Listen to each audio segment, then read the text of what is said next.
কলেজের ভাইরা আমার, যারা সস্তাতে মোবাইল খুঁজেন, অফারে মোবাইল খুঁজেন, বড় বড় মার্কেটে যে অফারে মোবাইল দেয়, দেখেন অফারের মোবাইল দেখছেন? অফারের মোবাইল দেখছেন? চাইনা দেখছেন? রিফারবিশ চাইনা দেখেন। চাইনা ফোনগুলো এভাবে হাতে নিলে আপনি বুঝতে পারবেন না, একদম পাতল, থিঙ্ক পাতল। দেখেন ব্যাটারি দেখেন, এটা একদম একটা মনে করেন প্রিমিয়াম, যেটা একটা অরিজিনাল মাদারবোর্ডে যেটা একটা প্রিমিয়াম ফিল থাকবে, ব্যাটারিতে একটা ফিল থাকবে, ঠিক আছে? এগুলোতে আইসিতে কেন একটা ফিল থাকবে, কিন্তু রিফারবিশে থাকবে না। দেখেন এটা কি পাতল দেখছেন? এটা পাতল দেখছেন? এটা মাদারবোর্ডটা দেখেন, জাস্ট ফ্ল্যাশ লাইটটা দেখেন, দেখেন রিফারবিশের ফ্ল্যাশ লাইট দেখছেন কেমন? এটা যদি অরিজিনাল হতো, ফ্ল্যাশ লাইটটা মাদারবোর্ডের সাথে অ্যাড থাকতো। দেখেন বডিটা দেখেন। কাস্টমারের নিচে 20 দিন ব্যবহার করছে, 20 দিন ব্যবহার করছে, ওর 300 দিরহাম লস। এটা অফারে দিছে 300 দিরহাম। এটা অরিজিনাল কস্ট হচ্ছে 150 দিরহাম, ঠিক আছে? 150 দিরহাম।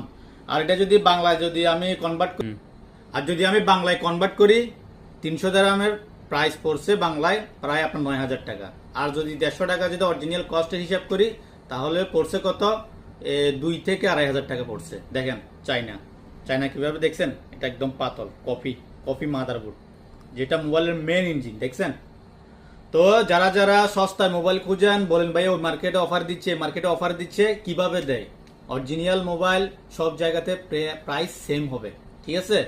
তো অরিজিনাল মোবাইল নেওয়ার জন্য চেষ্টা করবেন, আর কপি মোবাইল থেকে বিরত থাকবেন। সস্তায় মোবাইল নেবেন না। আসসালামু আলাইকুম।